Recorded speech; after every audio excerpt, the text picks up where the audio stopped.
With the release of my new kit here, I want to give you guys a little bit of a quick breakdown just to help guide you if you wanted to replicate exactly what I've done here. These are some DJ crawler wheels. I have yet to be able to find these again, so if you are able to find them, let people know where you found the wheels. But I did get these off Amazon at one point, and again, I can't find these, but they are from DJ Crawler, as well as some DJ Crawler tires that are 55 by 22s in all four corners. And then I have some black labels as some spare tires just because I had those around, and they have a really similar pattern. Also, inside the tires, we're running the orange Mius inserts. I recommend running at least silicone inserts or 3D printed ones. The 3D printed ones are going to be a little bit better. So basically here, this is the body. Has the front bash bar that comes with it and everything. I just have a couple magnets that'll come with to hold the front down. And then the rear has a hinge system here. So you can pop the body all the way up and work on it and have it propped up, which is really nice. The interior I have glued in separately, but it is a separate piece, so you can paint everything on the inside like I have here really easily before you install it. For the battery case, you can see now, instead of it just being an open tray, we have a whole cover to imitate a fuel cell, and it has a nice little clip mechanism here that clips into the back there, and then we just have some Velcro that we threw on a battery and on the inside there just to help. And then if you're using a battery that can still fit a Velcro strap, there are slots in there still, so if you want to use a Velcro strap, you can. I just like putting some Velcro on the bottom of all of my batteries. And then you just kind of pop the battery in there, put the back in first to kind of line it up, and then it just kind of clicks on, and then it's good. You will be able to easily pull it up from the front, and a lot more difficult to pull it up from the rear. And then the body crosses between. You can kind of see a little bit of a line there, and helps hold it down, so it's not going to come off whenever you're driving and everything. So you don't have to worry about that. You can see here it's got my new custom 3D printed chassis with the slider. Basically all these 3D printed parts are kind of part of the kit, so a good majority of everything it comes with the kit here. This is the one thing that you'll want to make or source yourself. This is a rear sway bar. Essentially all it is some 2mm threaded rod, 2 link rod ends, and then a servo horn, and then one more 2mm rod. The way that this works is it basically allows both wheels to travel at the same time whenever you're hitting bumps, and that'll help keep the truck stable during speed overall.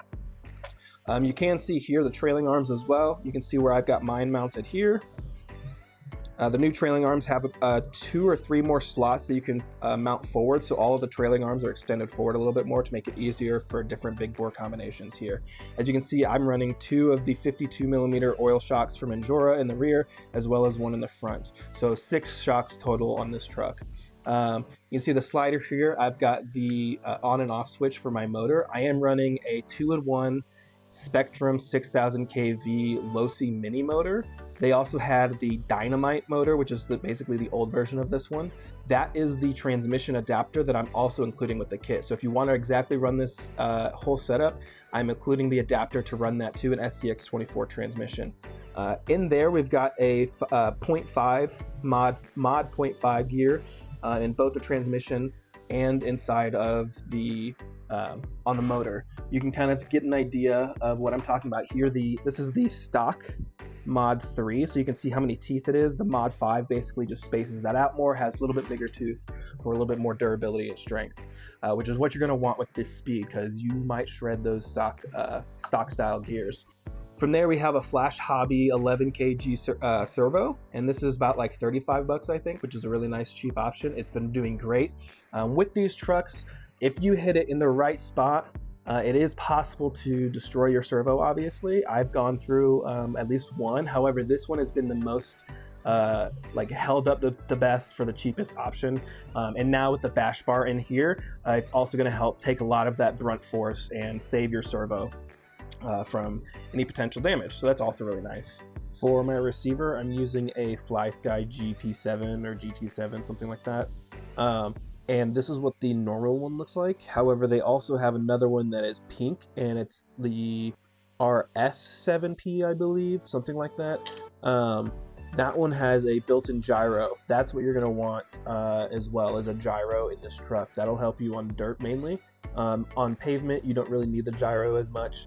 And then I run mine at about like 40% control, 35% control. It's wrapped inside of a balloon from the dollar store, and then I just use a piece of heat shrink as well at the end to help kind of seal it a lot better. there. That's not necessarily completely waterproof. The receiver is already water resistant, but this just helps resist even more water.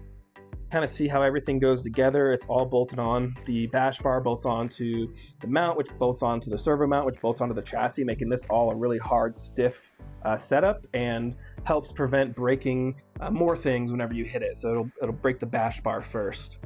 We are using a Gladiator length. So this is a true Gladiator length set. So if you have my original kit, you will need to get a new servo mount and new front links. And I'll end up adding those as an option later down the line. But this is just an OGRC steel drive shaft. And then we have a TRX 4M axle. If you're going to be running a stock SCX24 axle, as you can see how close that is to the beam, what you will want to do is add in the extended shafts, or potentially even using a Mius axle if you're using an SCX24 axle. The biggest benefit you will get out of using a 4M axle or an FMS axle is because they use the ring and pinion, it's going to about double your speed than it will from the worm gears in the stock SCX24 axle. So if you're wanting more speed than whatever motor setup you're doing, if you're doing maybe a less powerful motor, you can get more of that speed made up by switching the axle. And with this, it includes arms for both the TRX 4M and the SCX axle, so you don't have to worry about picking one or the other.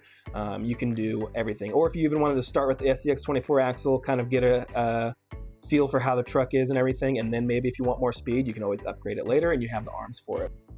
I'm running 2000 CST oil in my shocks, which is more of like a diff oil, I think. It's really, really thick. You can experiment with different oils and shock setups that you want. I am also running double springs in the rear that are stiff and double springs in the front that are stiff, and then just a single spring on this shock here to help kind of make up for that extra weight here. If I missed anything or you have any questions on anything specific, go ahead and drop them in the comments and I can do my best to help answer them. I am going to be releasing a long video that goes over a step-by-step very soon, hopefully by the end of the month. So keep a lookout for that if you're getting one of these kits and you're needing some help there.